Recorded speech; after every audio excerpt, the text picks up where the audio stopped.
पुंडलीकवरदा हरी विठ्ठल श्री ज्ञानदेव तुकाराम मौली ज्ञानेश्वर महाराज की जय। जगद्गुरु तुकाराम महाराज की जय। सद्गुरु जोग महाराज की जय। नमो ज्ञानेश्वरा नमो ज्ञानेश्वरा। निवृत्ती उदारा सोपान देवा। मुक्ताबाई नमो त्रिभुवन पावनी। आद्यत्रय जननी देवांची जयांचे केलिया स्मरण। होय सकळ विद्यांचे अधिकरण। तेचे वंदू श्री चरण श्री गुरूंचे ते नमस्कारोनी आता। संजय उवाच एव मुक्त्वा अर्जुन संख्ये रथोपस्थ उपाविशत। विसृज्य सशरं चापं शोक संविघ्न मानसः। हरिः ओम तत्सदिति श्रीमद्भगवद्गीतासूपनिषत्सु ब्रह्मविद्यायां योगशास्त्रे श्रीकृष्णार्जुन संवादे अर्जुन विषाद योगो नाम प्रथमोऽध्यायः। ऐसे तिये अवसरी अर्जुन बोलिला समरी। संजय म्हणे अवधारी धृतराष्ट्राते। कैवल्य साम्राज्य चक्रवर्ती विश्वमौली ज्ञानोबाराय सकल ब्रह्मनिष्ठ गुरुजनांच्या परमकृपेने श्री भगवती ज्ञानेश्वरीच्या पहिल्या अध्यायाचं चिंतन करत असताना आज आपण या अध्यायाची सांगतेपर्यंत आलेलो आहोत। ही सगळी ज्ञानोबारायांची गुरुजनांची अलौकिक कृपा आहे। त्यांच्याच कृपा प्रसादाने या ज्ञानोबारायांच्या अक्षर वाङ्मयाची काही सेवा करण्याचा हा योग प्राप्त झालेला आहे। कुरुक्षेत्रावर दोन्ही पक्षामध्ये संपूर्ण गोत्रच युद्धाकरता प्रवृत्त झालेले आहेत आणि जर मत्सराने परस्परामध्ये वध झाला, सगळ्या कुळाचा नाश संहार झाला तर अधर्माचा प्रभाव होईल आणि अधर्माने जर प्रभाव एखाद्या कुळामध्ये केला तर त्याचा परिणाम म्हणून त्या कुळातल्या कुळस्त्रिया प्रदूषित होतील। प्रदूषित झालेल्या स्त्रियांच्या ठिकाणी वर्णसंकर होईल। अर्थात दोन परस्पर वेगवेगळे प्रकारचे वर्ण आणि ते वर्ण एकमेकांमध्ये मिसळले की त्याला वर्णसंकर असं म्हणतात। वेगवेगळ्या धर्माचं परस्परामध्ये मिश्रण तो आहे संकर। आणि मग संकराचे प्रकार अनेक आहेत, त्यातला एक सगळ्यात घातक वर्णसंकर। तो संकर कसा आहे? संकरो नरकायैव कुलघ्नानां कुलश्च। ज्याने कुळाचा घात केला त्याही पुरुषाला आणि ज्या कुळाचा घात झाला त्या संपूर्ण कुळाला संकर नरकाला नेण्याकरताच कारण ठरतो। आणि मग आपल्या पूर्व पुण्याईने स्वर्गामध्ये निवास करणारी सुद्धा पूर्व पुरुष संकरामधून ज्याची उत्पत्ती झाली अशी त्या कुळातले पुढे येणारी जी काही पुत्र संतती असते ती त्या आपल्या पितरांना श्रद्धेनं पिंडदान किंवा तर्पण नावाची क्रिया करत नाही। म्हणून जिथे कुळ गेलेला आहे त्याच ठिकाणी पूर्वपुरुष येऊन पडतात। अर्थात मृत्यू लोकातून पितर लोकाला गेलेले पितर जे असतात ते मरते पितरच या अधोगतीला प्राप्त होतात।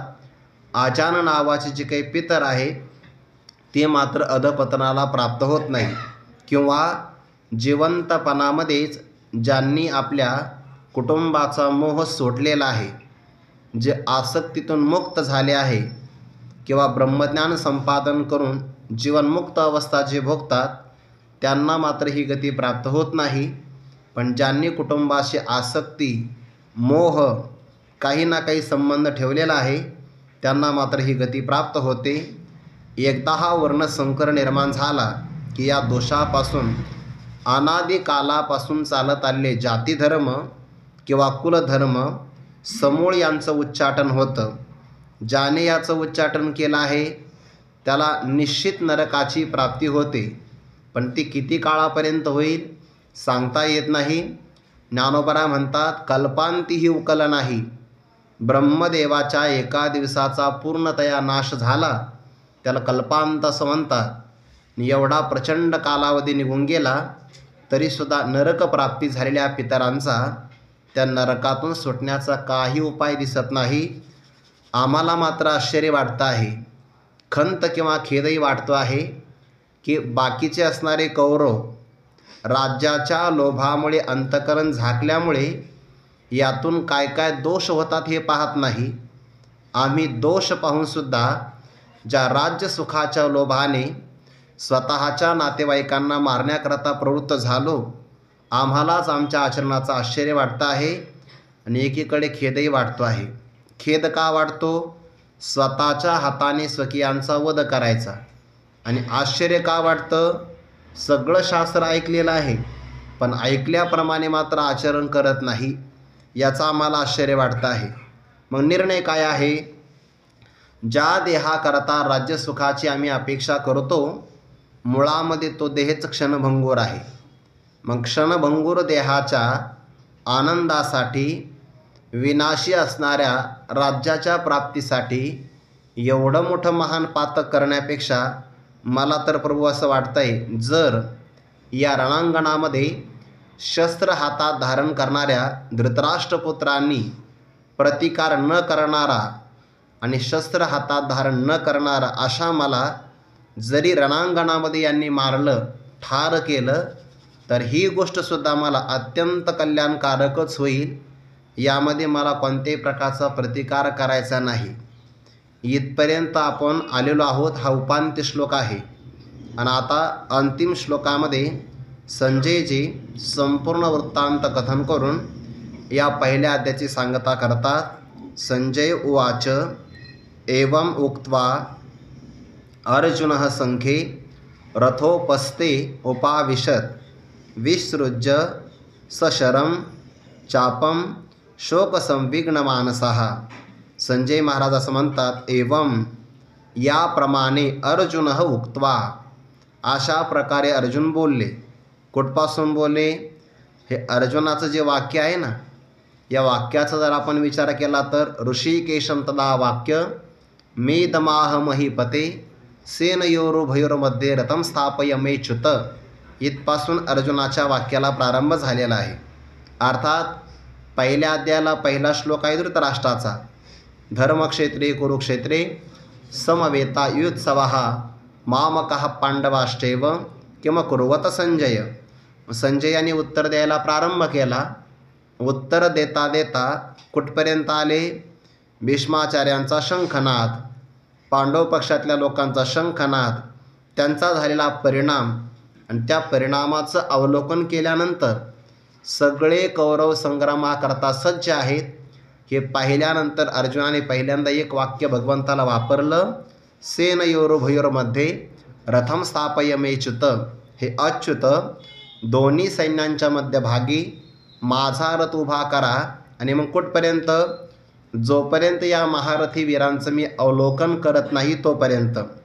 कोणाच्या बरोबर मला युद्ध करायचं आहे? येथपासून या वचनाला प्रारंभ झाला आणि त्यातलं अंतिम वचन आलं आहे 46व्या श्लोकामध्ये, यदि माम प्रतिकार मशस्त्रं शस्त्रपाणयः धार्तराष्ट्रारणे हन्युस्तन्मे क्षेमतरं भवेत एवं उक्त्वा. इथपर्यंत संबंध आहे सगळा.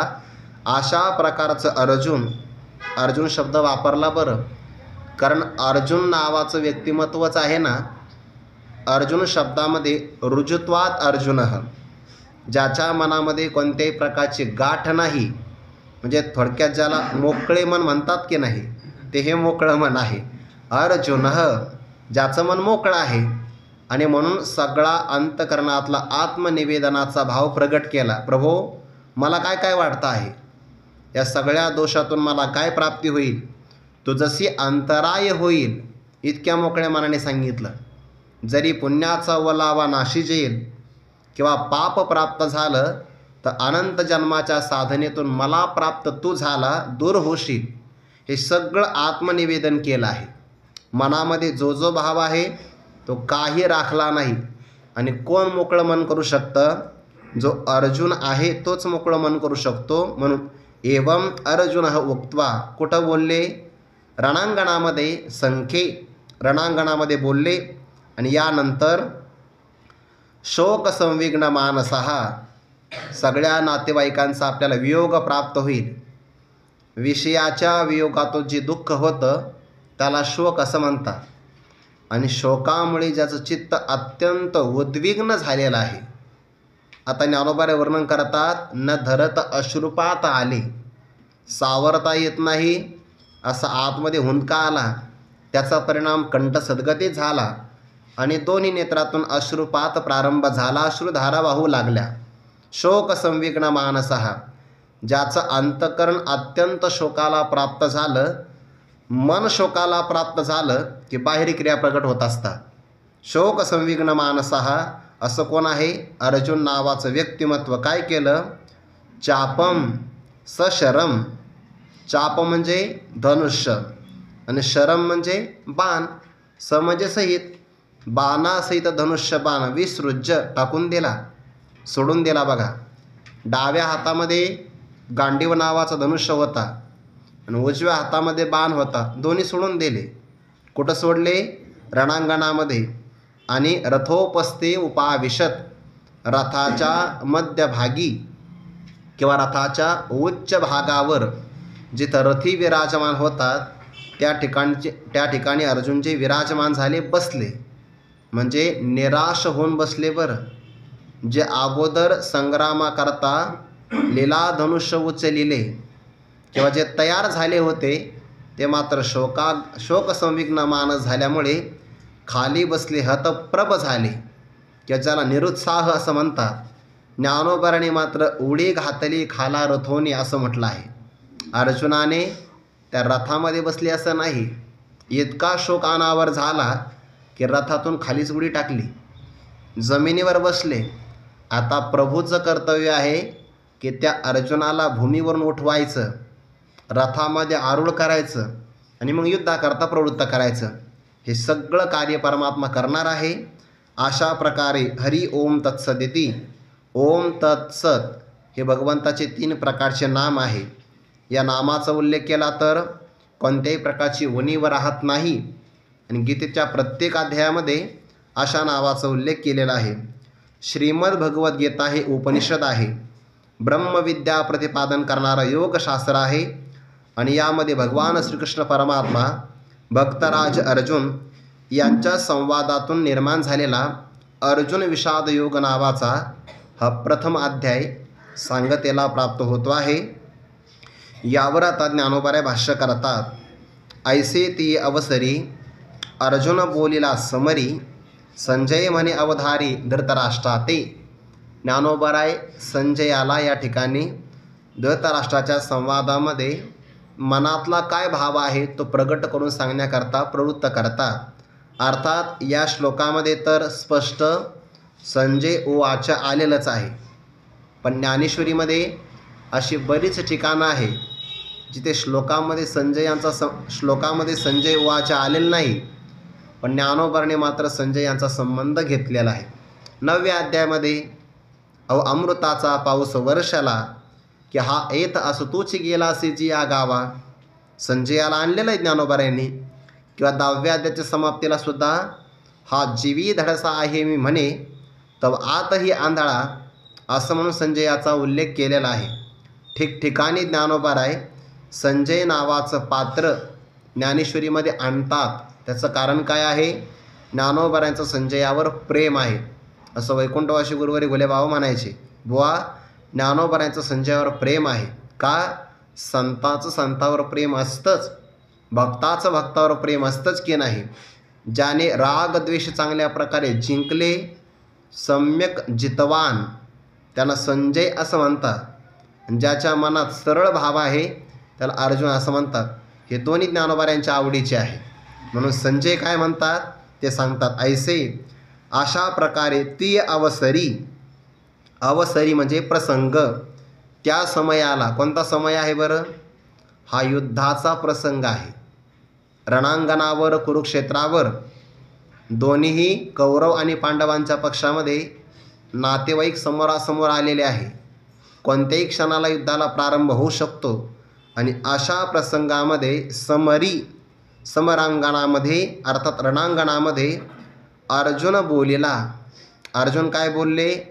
जरी प्रतिकार न करणारा, शस्त्र हातात धारण न करणारा मी, अशा मला हातामध्ये तळपते शस्त्र धारण करून धृतराष्ट्रपुत्राने जरी रणांगणामध्ये माझा वध केला तरी ते मला कल्याणकारकच आहे ऐसे बोलिला, असं अर्जुनजी बोलले.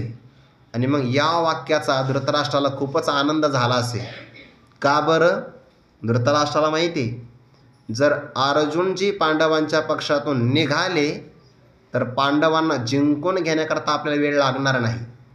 पण एकट्या पांडवांच्या पक्षात एकटा अर्जुन जर जिवंत असेल तर मात्र आपल्याला युद्ध कधीही जिंकता येणार नाही. आणि ते अर्जुन काय म्हणतात, यांनी माझा वध केला तरी चालेल, अडचण काही नाही, पण मी प्रतिकार नाही करणार, शस्त्रही हातात धारण करणार नाही.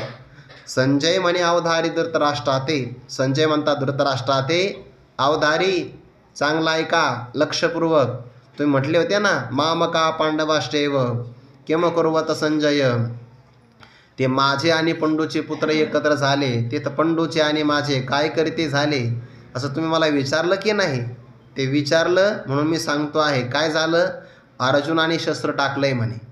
विसृज्य सशस्त्रम चापम शोक संविघ्न मानसः.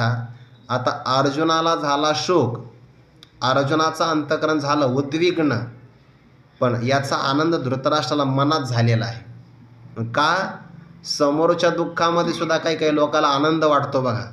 त्यातलं हे आहे प्रकरण की अर्जुन जर निरुत्साह झाला तर युद्ध करणार नाही, आणि युद्धच नाही घडलं तर माझ्या दुर्योधनाला संपूर्ण राज्य मिळण्याकरता काही अडचणही येणार नाही, असा मनात भाव निर्माण झाल्यामुळे आनंद झाला आहे. पण तो थोडाच काळ राहिला, कारण परमात्मा जवळ आहे आणि ते अर्जुनाला समजावून सांगतात. मग अत्यंत उद्वेगाला न धरत गहीवर आला, ते तर उडी घातली खाला रथोनिया. मग काही लोक असं म्हणतील की श्लोकामध्ये तर रथोपस्थे उपाविशत, रथाच्या उपरी भागावर अर्जुनजी बसले, आणि ज्ञानोबाऱ्या म्हणतात उडी घातली खाला रथोनिया. कोणतं घ्यायचं? दोन्ही घ्यायचं. काय आहे म्हणजे त्यातला प्रकार असा सांगता येईल की जेव्हा भगवंताच्या समोर अर्जुनजी खाली बसले तेव्हा शोकाचा तीव्र भाग कमी घ्यायचा, आणि शोक वाढत वाढत गेला तर मग उडी घातली खाला रथोनिया. दोन्ही प्रकार घेता येईल आपल्याला. कारण एखाद्या प्रसंगाला एखाद्या व्यक्तीला दुःख झालं आणि त्या दुःखाचा वेग कमी असेल तर प्रतिक्रियासुद्धा कमी असते, आणि प्रचंड प्रमाणामध्ये दुःख आठवून वाढलं की प्रतिक्रियासुद्धा जास्त होतात. आपलं व्यवहारातलं अनुभवाचं उदाहरण आहे. एखादा व्यक्ती रडतो बघा, मग सामान्य रूपाने रडतो आणि त्याचं ते रडण्याचा आवेग आहे ना थोडा थोडा कमी होतो. पण एखादा व्यक्ती त्याला समजावून सांगण्याकरता गेला आणि जर तो म्हणला रडू नको, मग तो जास्त रडतो. होतं की नाही असं व्यवहारामध्ये?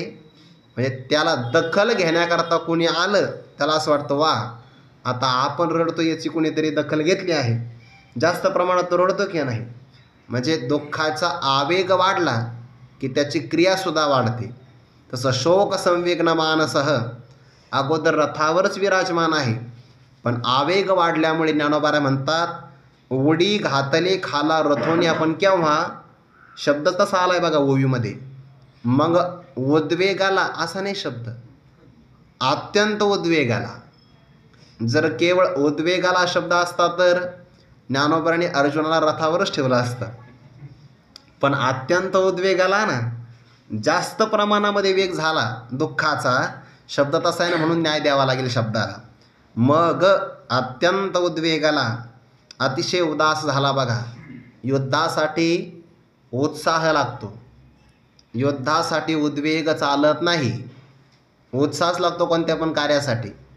जोपर्यंत उत्साह आहे तोपर्यंत त्या कार्यामध्ये प्रसन्नता असते, आणि उत्साह मावळला की साधनेमध्ये सुद्धा समाधान मिळत नाही. युद्धात तर लांबच राहिलं, सगळीकडे उत्साहच लागतो. आपण साधना करत असताना किती वेळा जरी अपयश आलं तर पुन्हा धैर्याने साधना करण्याकरता जी अंतःकरणाची वृत्ती असते ना त्याला उत्साह असं म्हणतात. पुन्हा पुन्हा नेटाने प्रयत्न करणं त्याला उत्साह लागतो. हातपाय गाळले काही होत नाही, ते चालत नाही. आणि साधनेसाठी उत्साह. सकाळी उठायचं म्हटलं तर कायला पाहिजे? उत्साहच पाहिजे. प्रार्थना करायची असेल तरी उत्साह, प्रदक्षिणा करायची असेल तरी, आणि पाठ ऐकायचा असेल तरी उत्साहच लागतो की नाही? सगळ्यासाठी उत्साह. उद्वेग चालत नाही. तो उदास झाला. मात्र उत्साह पूर्वीचा होता ना.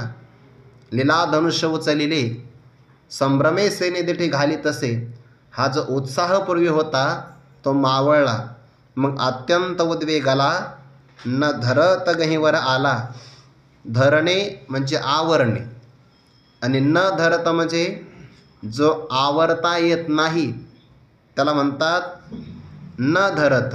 आणि गहीवर म्हणजे हुंदका, जो आतापर्यंत आतमध्ये दाटलेला होता की नाही त्या शोकाचा बांध सुटला बघा, फुटला तो बांध.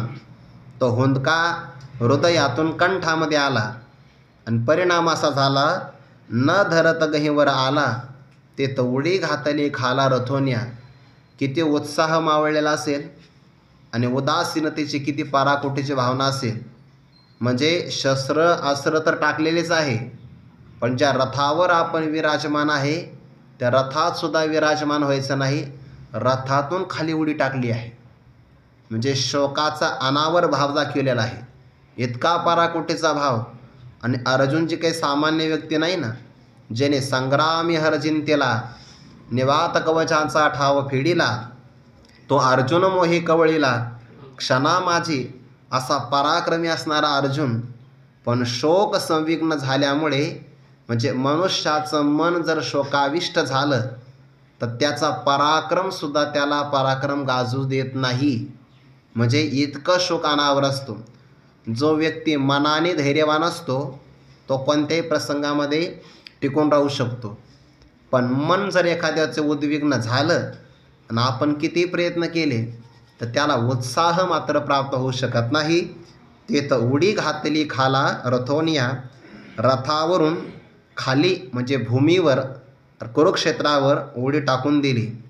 आता जोपर्यंत अर्जुनचे रथावर होते ना, महती छंदाने स्थितौ असं म्हटलंय बघा. आणि त्या रथाचं ज्ञानोबरणी वर्णन केले पाठीमागं. तर या रथाचे गुण काय वर्णू, तेजे कोंदाटली या दिशा जयाचेनी. जेत अश्ववाहक आपण वैकुंठीचा राणा जाण. साक्षात परमात्मा अश्ववाहक आहे. किंवा गरुडाच्या वेगाची बरोबरी करणारे 4 अश्व जुंपलेले आहेत. मेरू पर्वताप्रमाणे कांतिमान असणारा हा रथ आहे. आणि अशा रथावर भक्तराज अर्जुन शोभून दिसतात. कुठपर्यंत? रथावर आहे तोपर्यंत.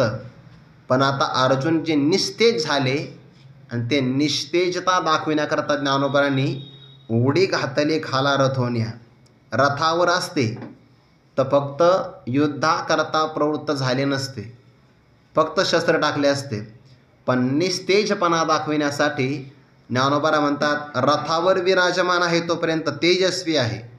आणि एकदा रथातून उडी खाली घातली की ते मात्र उदास झाले. कसे? उदाहरण गोड दिले बघा. जैसा राजकुमार पदच्युत सर्वता होय उपहत. का रवी राहुग्रस्त कळाहीन ना तरी महासिद्धी संभ्रमे. जिंतीला तापस भ्रमे मग आकुळूनी कामे दीन कीजे. तैसा तो धनुर्धर अत्यंत दुःखे जर्जर दिसे. जे तर रहंवर तेजेला तेने. रहंवर म्हणजे रथाचा परित्याग केल्यामुळे अर्जुनजी कसे दिसू लागले? अत्यंत दुःखाने जर्जर, दुःखाने पीडायुक्त झाले. आणि मग रथाचा परित्याग केला. रथात जर असते ना तर रथाच्या तेजामुळे यांचं तेज कमी झालं नसतं. पण रथातून खाली उतरल्याबरोबर रथामुळे जो काही तेजभाव प्राप्त होणार होता तो मावळला बघा. उदाहरण ज्ञानोबांनी गोड दिलं आहे. तेजस्विता कशी जाते? आता अर्जुन जे रथच्युत झालेले आहे, ज्ञानोबाने उदाहरण दिलं आहे पदच्युताचं. जैसा एखादा राजकुमार, राजाचा पुत्र आहे, ज्याला आपण राजपुत्र किंवा युवराज असं म्हणतो. हा युवा आहे आणि भविष्यकाळातला राजा आहे. पण काही त्याच्याकडून चूक झाली तर मग शिक्षा कठोर होऊन त्याला पदच्युत केलं, म्हणजे त्याचा पदभार काढून घेतला. आता हे आपल्याला व्यवहारातही पाहता येतं. एखादा मंत्री असतो बघा, आणि मग मंत्री असेल तर मग त्याची सुरक्षा, त्याचं ते एक प्रकारचं वजन असतं. आणि त्याच्यावर आरोप झाला आणि त्याच्यावर दबाव आणला की तू राजीनामा दे. मग राजीनामा दिला तर पदच्युत. मग त्याला ते तेवढं वजन राहत नाही. मग काही काही मात्र राजीनामा मागण्याची परिस्थिती आली तरी खोली सोडत नाही बघा तिथली, इतके चिकटून बसतात त्याला. मग त्यांचं ते साहित्य फेकून द्यावं लागतं बाहेर. मग तेव्हा ते बाहेर मग म्हणता आमच्यावर अन्याय झाला. अरे तुमची मुदत संपली होती तेव्हाच तुम्ही द्यायला पाहिजे होतं सोडून, पण सुटत नाही की नाही. राजाचा पुत्र आहे, पदावर विराजमान झाला आणि खाली घसरला की सर्वथा होय उपहत. तो मानरहित होतो, स्थानभ्रष्ट झाला. ते पदच्युत म्हणजे स्थानभ्रष्ट बरं. आणि स्थानभ्रष्ट झाला की त्याला किंमत नसते. आपल्या डोक्यावर केस असतात ना, कापले, स्थानभ्रष्ट झाले काय किंमत आहे? किंमत नाही. दात जोपर्यंत तिथे तोपर्यंत मान आहे, स्थानभ्रष्ट झाला की शोभत नाही. एखादं फळ झाडावर असतं, स्थानभ्रष्ट झालं की सोडून जातं, किंमत राहत नाही.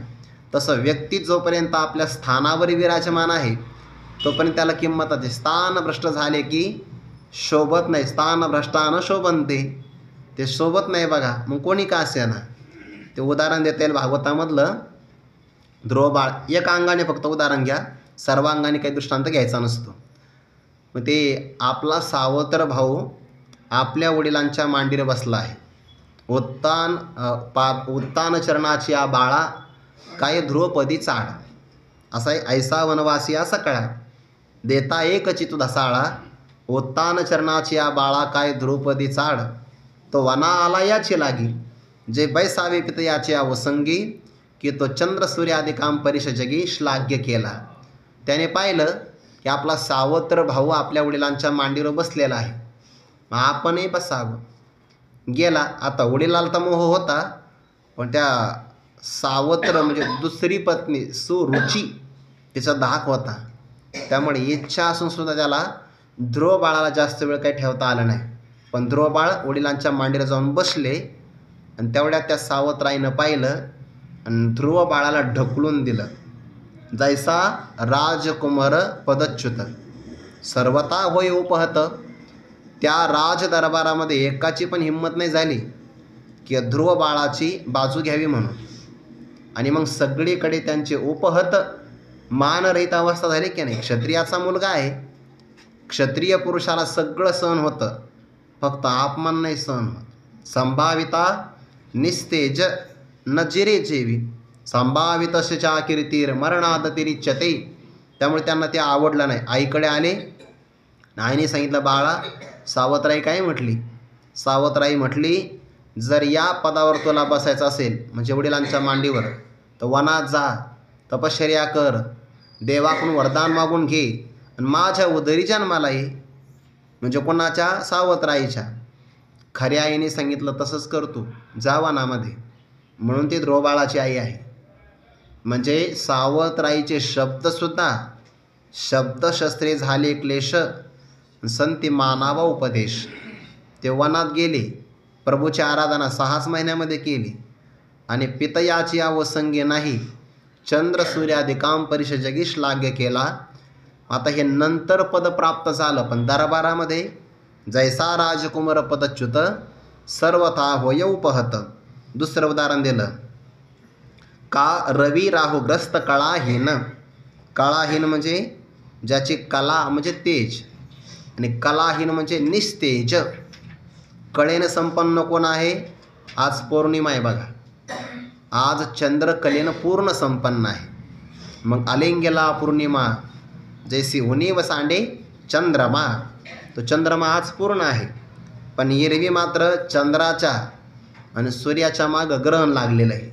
पण का लागलं? त्यांनी कामच तसं केलं होतं. त्या दैत्य आणि देवांनी क्षीरसागराचं मंथन केलं, त्यातून 14 रत्न बाहेर पडली आणि धन्वंतरी अमृताचा कलश घेऊन आले. आज मला वाटतं माघ पौर्णिमेचं कुंभातलं स्नान पण आहे बघा. आज एक महत्त्वाचं स्नान आहे कुंभातलं. मग ते धन्वंतरी कलश घेऊन आले, त्या दैत्याने दिलं सोडून ते मंथन, धन्वंतरीच्या पाठीमागं लागले. मग देवसुद्धा लागले पाठीमागं. तर ते कळस कोणाच्या ताब्यात घ्यायचा? अमृताचा कलश होता तो. याच्यावरून त्यांच्याकडे 12 दिवस भांडणं चालू राहिली आणि त्यातले 4 थेंब खाली पडले पृथ्वीवर. मग ते हरिद्वार, त्यानंतर प्रयागराज, उज्जैन आणि नाशिक या 4 ठिकाणी 4 थेंब पडले. म्हणून इथं प्रत्येक 3 वर्षाने आणि एका ठिकाणी 12 वर्षाने असा कुंभ दरवर्षी आयोजित होतो की नाही. त्यांचे झाले 12 दिवस आणि आपले झाले 12 वर्ष. कारण देवाचा एक एक दिवस म्हणजे आपला एक एक वर्ष. मग ते अमृताचा कलश घेतला या दैत्याने हिसकावून आणि हे जर अमर झाले तर मग देवाने प्रार्थना केली भगवान विष्णूला. त्यांनी मोहिनी रूप धारण केलं, सुंदर स्त्रीचं रूप, आणि त्या दैत्यांच्या समोर मुद्दाम चालल्या. ते पायातल्या पैंजणाचा नुसता आवाज झाला, सगळे सायलेंट झाले ना तिथं. नुसतं पैंजण वाजलं तरी सगळे शांत होऊन गेले. म्हणे सुंदरी तू कुठं चालली. भगवंताने खरं खरं सांगितलं. म्हणे माझ्यासारख्या अपरिचित स्त्रीवर तुम्ही विश्वास ठेवू नये असं वाक्य वापरलं की त्यांनी जास्त विश्वास ठेवला. त्याने वा किती खरं बोलते तू. अपरिचित स्त्रीवर विश्वास ठेवू नये, ज्या अर्थी तू प्रामाणिकपणाने हे बोलली याचा अर्थ सत्यवादी आहे, म्हणजे खरं बोलणारी आहे की नाही. भगवंताने सरळ सांगितलं माझ्यासारखीवर तुम्ही विश्वास काही ठेवू नका. त्यांनी जास्तच विश्वास ठेवला बघा. आणि म्हणे आता काही हो, अमृत आम्हाला तुझ्याच हातून प्राशन करायचं आहे. बसा म्हणे. 2 पंक्ती बसल्या, एक देवाची दुसरी दैत्यांची. आणि ते लक्षात आलं भगवंताची चातुर्यपूर्ण कला त्या राहूच्या लक्षात आली. तो चंद्र आणि सूर्यांच्या मध्यभागी जाऊन देवाचा वेश धारण करून बसला आणि अमृत प्राशन त्याने केलं. ते प्राशन करता करता त्याच्या हातावर काहीतरी शिक्के वगैरे असतील ना, ते त्याच्यातून लक्षात आलं यांना हा पक्ष कोणाचा आहे म्हणून. ते कळतं की नाही. हातावर काही काही लोक ते गोंधून घेतात ना. समजा काहीच्या हातात श्री विठ्ठल असतं, हा देवाचा आहे, त्याचं कोणाच तरी दुसरं काही असेल. चंद्र सूर्याच्या लक्षात आलं काहीतरी लक्षणं की हा आपल्या पक्षातला नाही. भगवंताला इशारा केला, भगवान परमात्मा प्रगट झाले. अमृत फक्त कंठापर्यंत आलं होतं प्राशन करता करता. शिरच्छेद केला म्हणजे दोन्ही अमर झाले. एक झाला राहू आणि झाला केतू. तेव्हापासून ते सूर्याच्या आणि चंद्राच्या मागं लागतात आणि त्याला ग्रहण लागणं असं म्हणतात. ते ग्रस्त करतात बघा. चंद्राचं ग्रहण असतं पौर्णिमेला आणि सूर्याचं ग्रहण होतं अमावस्याला. अमावस्याला चंद्रग्रहण होत नाही बरं का, कारण तेव्हा अमावस्यामुळे चंद्र नसतोच ना. ग्रहण करून काय फायदा आहे. खायचं कोणाला, अहो त्याला कलाच नाही तर मग खाऊन काय फायदा. ज्या दिवशी चंद्र पूर्ण असतो त्या दिवशी त्याला ग्रहण लागतं. ग्रहण लागलं की चंद्रसुद्धा निस्तेज होतो आणि सूर्य प्रखर तेजस्वी असेल. पण जर राहूने त्याला ग्रस्त केलं की रवी राहुग्रस्त ग्रहण लागलं की जसं कळाहीन होऊन जातो, राजकुमार पदच्युत झाला की ज्याप्रमाणे मानरहित होतो, तसे अर्जुनजी रथातून उडी खाली घातल्यामुळे निस्तेज दिसू लागले. चेहरा म्लान झाला बघा, कांती राहिली नाही. चेहरा सांगतो आतलं जे दुःख असतं की नाही मनातलं ते चेहऱ्यावर कळतं. बाकी कोणत्याही प्राण्याकडे हे कळत नाही. गुरुवारी डॉक्टर बाबांनी कालच परवा पाठामध्ये सांगितलं, काल परवा बहुतेक कीर्तनात सांगितलं की मनुष्य फक्त एकमेव असा व्यक्ती आहे की ज्याच्या चेहऱ्यावर त्याच्या मनातले भाव टिपता येतात.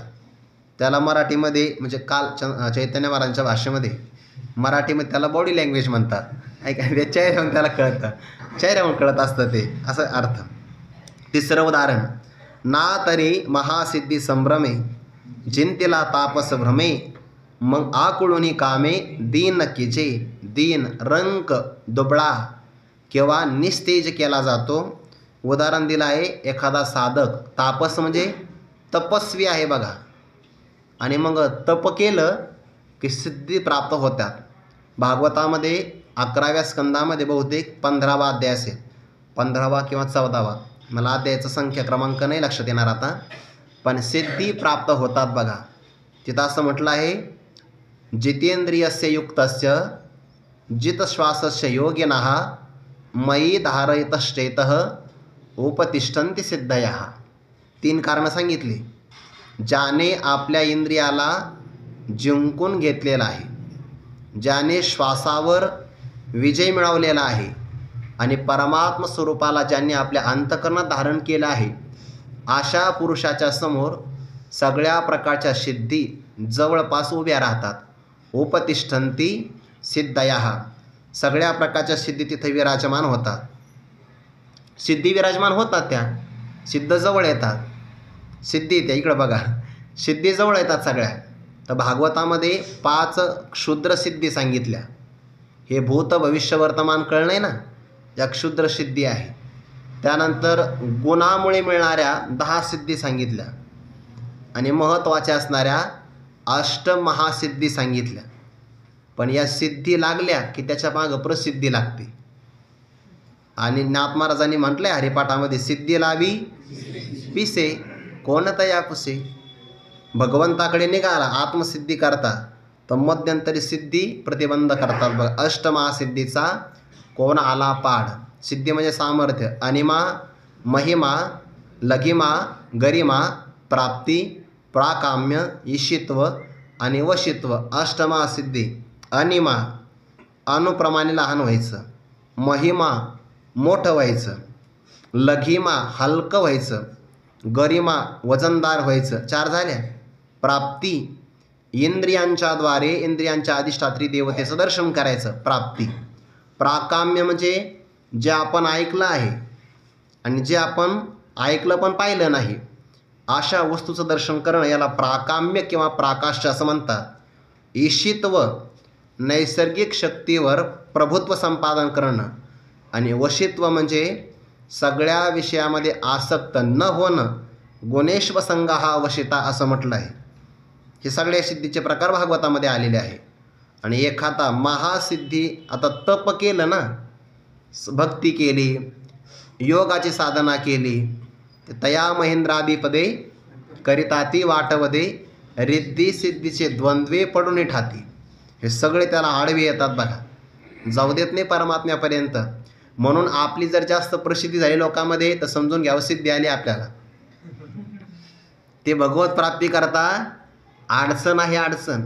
एखादा वाराणसीला निघाला दर्शनाला आणि एखादं चांगलं गाव मध्यंतरी लागलं आणि एखादा प्रवासी त्या गावातच रमला तर वाराणसीला जाईल का? जसा तो वाराणसीला जाणार नाही तसा सिद्धीमध्ये अडकला तर तो ब्रह्मसिद्धीला जात नाही. आणि नेमका आपले प्रयत्न सिद्धी करतात जास्त आहे. सिद्धीला पुन्हा उपसर्ग लागला, प्रकर्षेण सिद्धी, प्रसिद्धी, सगळे सायास्त्या करताय. आपणच आपली प्रसिद्धी करतो की नाही, लाईक करा, प्रसिद्धी आहे भाऊ ही.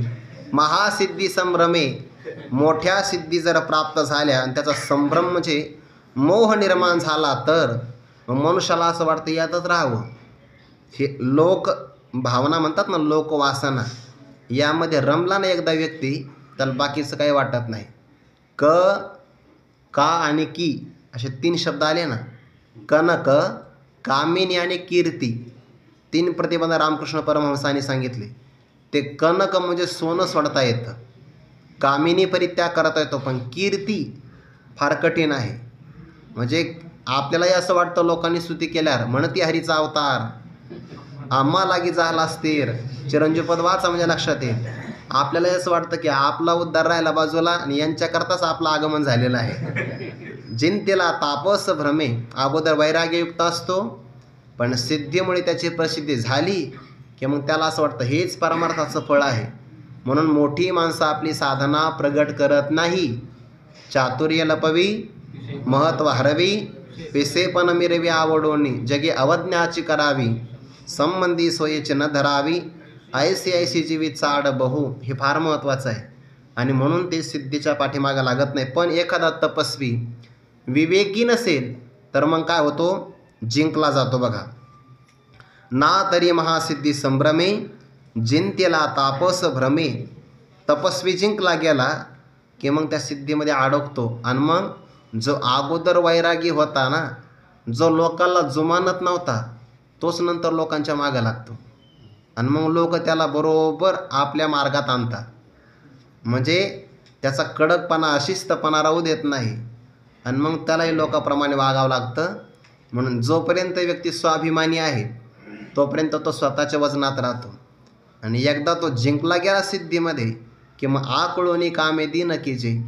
ते काम, विकार, इच्छा त्याला दीन करून टाकतात, जिंकून घेतात बघा.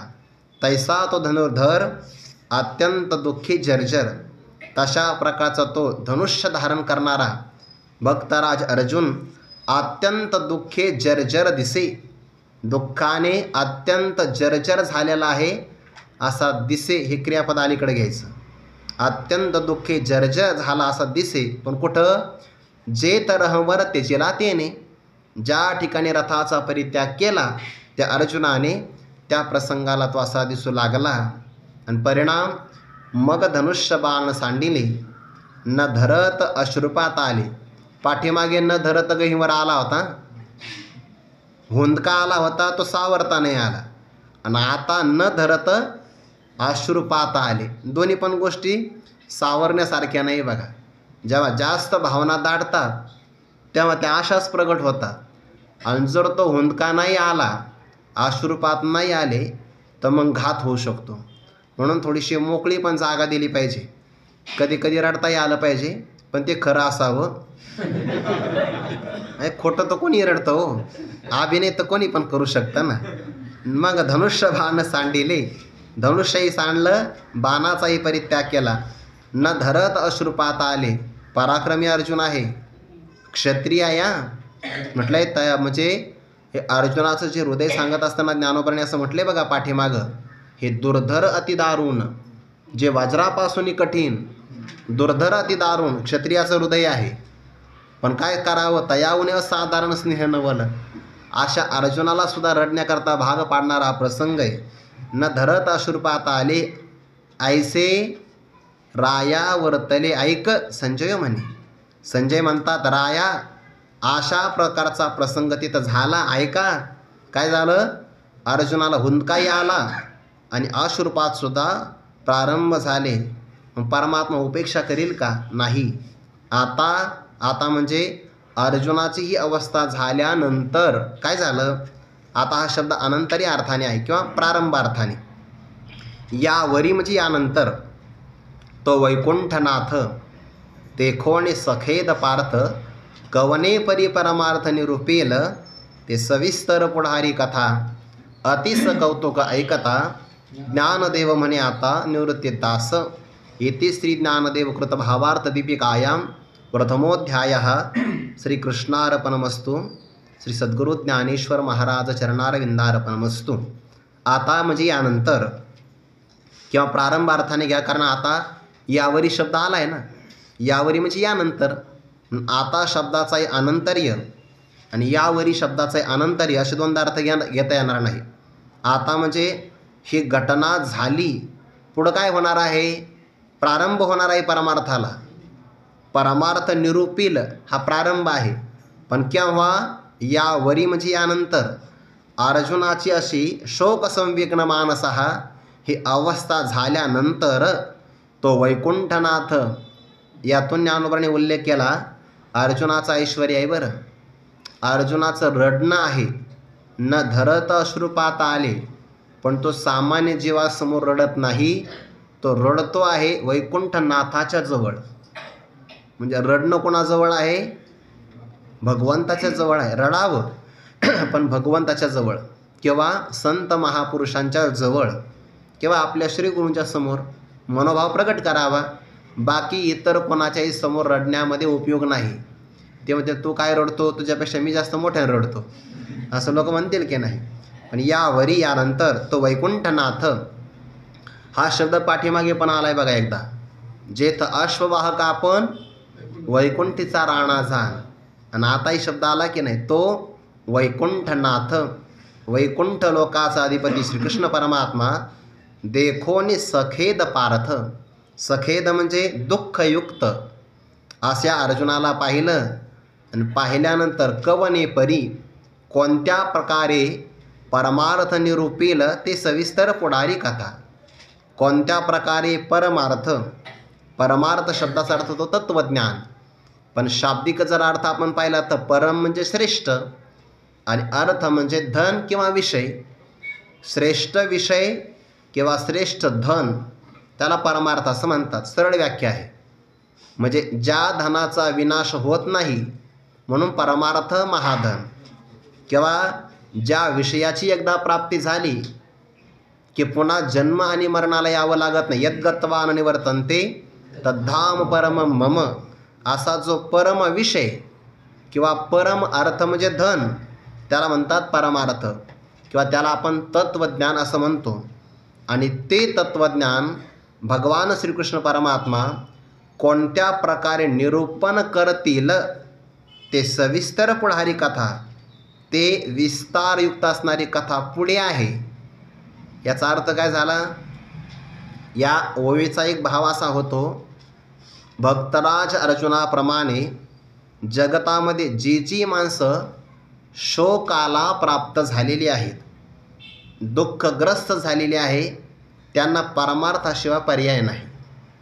म्हणजे त्यांनी व्यवहारामध्ये आपल्या जीवनातलं दुःख निवृत्त करण्यासाठी कितीही प्रयत्न केले तरी पण त्या प्रयत्नातून दुःख कमी होणार नाही. फार झालं तर दुःखामध्ये वाढच होईल, बाकी काही होणार नाही.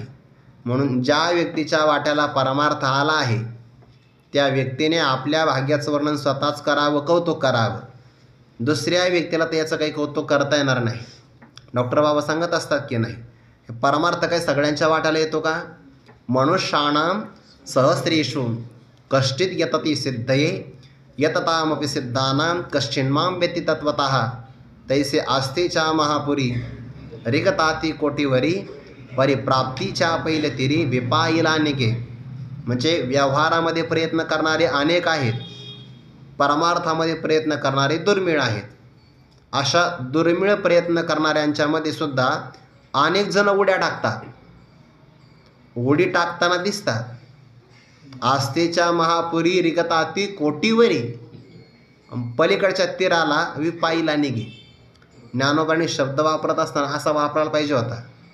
म्हणजे वापरायला पाहिजे होता म्हणजे का वापरला नाही ते ज्ञानोबांचं कौशल्य आहे. उड्या टाकताना कोटीवरी, कोटीवरी सांगितलं की नाही, उडी टाकताना कोटीवरी आणि प्राप्तीच्या पहिले तिरी एक निघे विपाईला निघे. क्वचित कोणीतरी बाहेर निघू शकतो, इतका तो दुर्मिळ योग आहे. आणि हा परमार्थ करायला भेटणं दुःख निवृत्तीचा श्रेष्ठ उपाय आहे. भक्तराज अर्जुनाचं पुढं वाक्य येणार आहे, नहि प्रपश्यामि ममापनुद्यात् यच्छोकमुच्छोषणमिंद्रियाणाम् अवाप्य भूमावसपत्नवृद्धं राज्यं सुराणामपि चाधिपत्यं. मला सगळं जरी मिळालं इथलं अनपारलौकिक वैभव तरीसुद्धा शोक नाहीसा होईल असा उपाय मला दिसत नाही. ज्ञानोबांनी बारकावा सांगून ठेवला इथं, कवने परी परमार्थ निरूपिल. कारण का अर्जुन दुःखयुक्त आहे आणि दुःखयुक्त पुरुषाला परमार्थ सांगितला तरच त्याचं दुःख जाऊ शकतं. शब्द कसे आले आहे, आता यावरी तो वैकुंठनाथ देखोने सखेद पार्थ. दुःखयुक्त आहे म्हणून परमार्थ सांगणार आहे. दुसरा भाव असा आहे, ज्याला ज्याला दुःख निवृत्त करायचं असेल त्याला परमार्थाशिवाय पर्याय नाही, हा एक अर्थ. तिसरा अर्थ, दुःख हे परमार्थाकरता खूप उपयोगी आहे. कारण दुःख झाल्याशिवाय अंतःकरण अंतर्मुखच होत नाही. वापसा झाला की मग पेरायला आनंद आहे, तवा तापला की मग भाकरी टाकू शकतो. तसं दुःखाने अंतःकरण असं गदगद झालं आणि जर तो रडू लागला की त्या दुःखाला शांत करण्यासाठीच परमार्थ अत्यंत महत्त्वाचा आहे. म्हणून व्यवहारामध्ये माणसं दुःखाने रोगी होऊन जातील आणि परमार्थामध्ये निरोगी होतील. परमार्थ सगळ्यात श्रेष्ठ उपाय आहे. अध्यात्म ज्ञानाशिवाय वर्तमान काळामध्ये दुःख निवृत्तीसाठी कोणताच चांगला उपाय नाही. देखोने सखेद पार्थ कवने परी परमार्थ निरूपिल. कोणत्या प्रकारे परमार्थाचं निरूपण करतील ते सविस्तर पुढारी कथा. परमात्मा ती कथा सविस्तर सांगणार आहे, विस्तारासहित. बरं, दोन्ही ठिकाणी समास आला, खेदासहित आणि सविस्तर म्हणजे विस्तारासहित. विस्तारासहित म्हणजे किती विस्तार? 2ऱ्या अध्यायापासून 18व्या अध्यायापर्यंत हा सगळा विस्तारच आहे की नाही, परमार्थाचं निरूपणच आहे की नाही. परमार्थ निरूपिल, तत्त्वज्ञानाचं निरूपण करणार परमात्मा, पण ते कसं? संकोचित नाही. अर्जुनाचे निव्याजे गीता प्रकाशुनी श्रीराजे, संसारा एवढे थोर ओझे फेडिले जगाचे, विस्तार करून सांगणार आहे. पण ते ऐकत असताना मात्र आपल्याला कंटाळा येऊ नये. ते कसे ऐकावे? पुन्हा स शब्द आला, सखेद सविस्तर सकौतुक, तीनदा शब्द आलाय. अति सकौतुक ऐकता. कौतुक म्हणजे अत्यंत उत्कंठा, उत्साह, जिज्ञासा, ऐकण्याची श्रद्धा, आस्तिक्य बुद्धी. ज्याला ऐकण्याविषयी श्रद्धा बुद्धी आहे ना, ऐकण्याच्या विषयी आदर आहे, त्याला सगळी साधनं सहाय्यभूत होतात. म्हणून व्यक्तीचं श्रवणावर जेवढं प्रेम असावं तेवढं कशावरच नसावं. श्रवणाचे विषयी बैसावे येऊनी साम्राज्य भोवनी सुखी नांदे. म्हणून ही कथा ऐकत असताना आहे आपल्याकडं वेळ म्हणून ऐकायचं, किंवा लोकांनी आपल्याला पारमार्थिक म्हणावं म्हणून ऐकावं असं नाही. हे आपल्याकरता ऐकलं पाहिजे. नाहीतरी व्यवहारामध्ये सहसा वजन टाकण्यासाठीच ना घ्या. लोकांनी गावाकडच्या म्हणावं आपल्याला, आम्ही खूप श्रवण करतो आहे, याच्यासाठी नाही ते. हे आपल्यासाठी ऐकायचं आहे. अति सकौतुक ऐकता ज्ञानदेव म्हणे आता निवृत्ती दास. ती कथा आपण अत्यंत उत्कंठेने ऐकली पाहिजे. असं कोण म्हणतात? ज्ञानोबाराय म्हणतात, निवृत्तीचे दास असणारी ज्ञानोबाराय आता म्हणे. ती कथा पुढे सांगणार आहे. या अध्यायाच्या प्रारंभाला उपक्रम कोणता आला? देवा तूची गणेशू सकलार्थमती प्रकाशू म्हणे निवृत्ती दासू. अध्यायाच्या प्रारंभाला निवृत्ती दासच आहे आणि उपसंहाराला सुद्धा ज्ञानदेव म्हणे आता निवृत्ती दासच आहे की नाही. उपक्रम उपसंहाराची एक वाक्यता. ज्ञानोबारायांना श्री गुरु निवृत्तीनाथांचे आपण दास आहोत असं म्हणण्यामध्ये अत्यंत गौरव वाटतो. अशा प्रकारे ज्ञानोबारायांच्या मुखारविंदातून प्रगट झालेल्या या अक्षर शब्दांच्या माध्यमातून आज आपण पहिल्या अध्यायाच्या सांगतेपर्यंत आलो. यानंतर आपण दुसऱ्या अध्यायाला प्रारंभ नंतर करू. पुंडलिक वरधारी विठ्ठल श्री ज्ञानदेव तुकाराम मौली ज्ञानेश्वर महाराज की जय. जगद्गुरु तुकाराम महाराज की जय. सद्गुरु जोग महाराज की जय. ज्ञानदेव तुकाराम, ज्ञानदेव तुकाराम.